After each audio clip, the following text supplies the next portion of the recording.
everyone. It's Casey from The Real Thing with the Koch family, and I'm coming to you today to talk with you about how to get fit and stay fit as hardworking moms. I want to first apologize. I know my eye looks weird. I apparently burst a blood vessel in my eye, and I didn't want to not share the info with you, so maybe just go like this. cover the screen up on that side. But I wanted to talk to you a little bit about my journey and the tips and the things that I've learned as far as getting fit and staying fit. So as usual, I've got my little notebook with notes to keep me on track. So sorry that I'll keep looking down, but that way I'll make sure to cover everything. So about 10 years ago, I weighed nearly 200 pounds, and I had thought that I would lose the weight umpteen number of times, just like so many other people, right? And I finally got to the point that I was just sick of it, and my cousin and I decided to support each other and just work together, and I lost the 40 pounds. And I have managed to keep most of that 40 pounds off for the last 10 years. But about 2 years ago, I got to where I was about 15 pounds over my goal weight, and was kind of in that same cycle where I'm constantly like, oh, I need to lose weight, I need to diet, I need to whatever, and constantly not actually doing it. I'm sure you know what I mean, right? So but about 2 years ago, I was like, fine, I'm done with this. I don't like the way my clothes fit, and I don't want to go back to where I was. Like, that's a definite huge motivator for me, is that I never want to go back to where I was. So I came up with a new kind of more lifestyle way of looking at fitness and healthiness versus just this, I gotta really diet a lot and lose a lot of weight and that kind of thing. So it was more like looking at how can I do this in my everyday life and make it something that's sustainable. And so I definitely learned lessons of what works and what doesn't work, and that is what I'm sharing with you today and on my blog as well, The Real Thing with the Koch family at realkoch.com. So I've got actually six things for you if you are a hardworking mom who wants to get fit and stay fit and feel fantastic. And that to me is the most important part. It's not so much about what size clothes I wear or how much I weigh, but it's a lot more about how I feel and how I'm showing up for myself and for my family. So first off, you need to define what your goal is. Is your goal to lose weight? Is your goal to get fit? Is your goal to hit a certain number of steps? It may be a combination of those things, but you need to define it and get very specific about what your goal is. And to help you out, I've got a worksheet over on my site that you can download and print that's got all six of these steps and spots for you to fill in what your goals are and what you're going to do. And so if you head over to realkoch.com, it's real, and the Koch is COAKE.com/fit mom. You'll be taken to the post that has it. If you scroll down to the bottom of the post, there's a little box there that says it's a subscriber only bonus. You just enter your name and your email address and just wait a second, and that box will change to another box that says click here to download your printable. Click there, a new window will pop up with the printable worksheet for you. So, all right, so first you need to set what your goal is. For me, 2 years ago, I wanted to lose the 15 pounds, but beyond that, I wanted to set a bit more of a healthy lifestyle that was consistent for myself. And my goals have changed some over these last 2 years to reflect some of the things that I'm going to tell you in number 6. So we'll get to that in just a second. But once you know your goal, step 2 comes into play, where you need to make a plan. And you as moms, we need to be really realistic about what our plan is. So how much time can you realistically take for this? What are you planning to do? When do you plan to, if you're planning to work out or walk or add steps, when do you plan to do that? And are you going to need any equipment for what you're doing? Whether it's eating healthy, or are you going to need a scale or some equipment for cooking, or if you're starting to work out and you're working out at home like I did, do you need weights, or do you need the fitness bands, or maybe you don't need anything. But think it through as you make your plan, because if you think these things through and you're a little bit organized with this, it's going to help you in the long run because you've set yourself up for success. Um, the biggest thing when you're making your plan that I think that you need to do is to be realistic. Don't set yourself up for failure, which so many of us do, which is why so many people make New Year's resolutions, which I am not a fan of, but, and 2 weeks later they're done because their New Year's resolution was to work out 4 hours a day. Well, hello, we have kids. For most of us, that's like a totally unrealistic goal.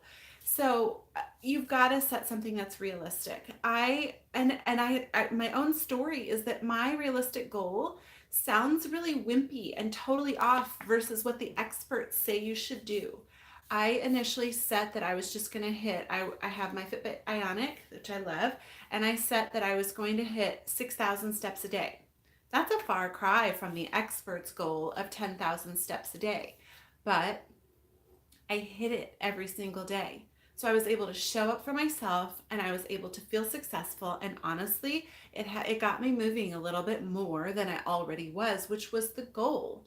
I also quickly saw a month into it that I was hitting that 6,000 steps every single day, and it was not hard.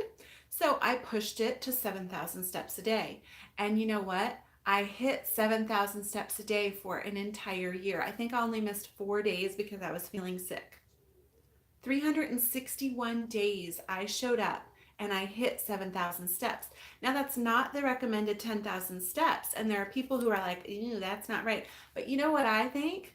I think that hitting those 7,000 steps every single day for a year is way better for me than saying my goal is 10,000 steps and hitting it maybe a few times a week and then feeling depressed that I've missed my goals and I suck in that whole road that we go down, right? I'm not the only one. I know I'm not. and then giving up. I kept going because I was making it, and the 7,000 steps was just enough that it made me have to work for it. So it got me more active, which was one of my goals. So, and my other part of my plan was to use Fitbit Coach because it integrates with my Fitbit, and they have workouts. And initially, I started doing longer workouts, like 30-40 minute workouts. And then over the last 2 years, I've changed my program within there to be the 10 to 20 minute workouts because I realized how much I love getting to go outside and go on a walk every morning. And that is just like my sanctuary each morning. So, and just the nice peaceful way for me to start a day is to hit some nature and so I usually go walk like 1 to 1.25 miles every morning after my 15 to 20 minute workout. And it works for me. It's evolved a little bit over time, but working out using Fitbit Coach means I wake up upstairs and I'm not a morning person, so I'd like to say within a few minutes, but it's probably like 20 minutes before I actually wake up and get dressed and get downstairs. But for me, as a hardworking mom, that fits into my schedule. If I was trying to make it to a gym, I would fail epically because it's so much more time to get all the crap together and get myself to the gym and then work, do the class or whatever I'm going to do there for an hour or however long. And then usually you want to shower there and you're making it home. And I don't know. I mean, more power to you if that works for your schedule. But for my schedule, it just doesn't work. So finding something that I could easily roll out of bed and do here at home just makes the most sense for me. So think about that when you're making your plan. Be realistic about what genuinely works for your schedule. And if it's not the ultimate plan of P90X for an hour every day, who cares? It's getting you more active and it's getting you more fit. And so step one was, what's your goal? Step two is making a plan, which that was all under that. Step three, track your progress. And I think apps are fantastic. I am a techie at heart. And yet, I definitely used, when I was losing the 15 pounds, I was also, watching what I was eating. And I definitely used MyFitnessPal for that, which I really like. But I will say, Let me show you. This is my little fitness happy planner. And I religiously wrote in here, this is from February, every single day what I was eating. I tracked my steps in there. There's a better picture on my blog in this post. So if you go to realcoke.com/fitmom, you'll see a better picture of this. But I wrote breakfast, lunch, dinner, any snacks I had. I filled out what my sleeping was because I wanted to make sure in this I was getting enough sleep for me and what my body needs, as well as my exercise for the day and my steps. And I was tracking my water intake. So I was tracking a lot of stuff, but it's much easier to look at how I'm doing on here than it is to scroll through an app, at least to me. It makes me feel old to admit that, but I do definitely love technology. And then when I open up the front of this, it's got my weights right down the column, so I can see the progress because that was one thing that I was tracking. And it has all the measurements in it, and I could see how those were changing over time too.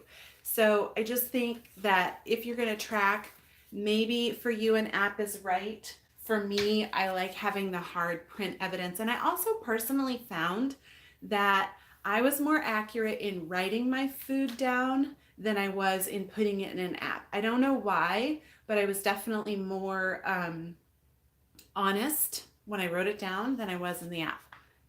I don't know if it was, I did try to write it more immediately and come back to the app like at the end of the day, so that may have had an effect.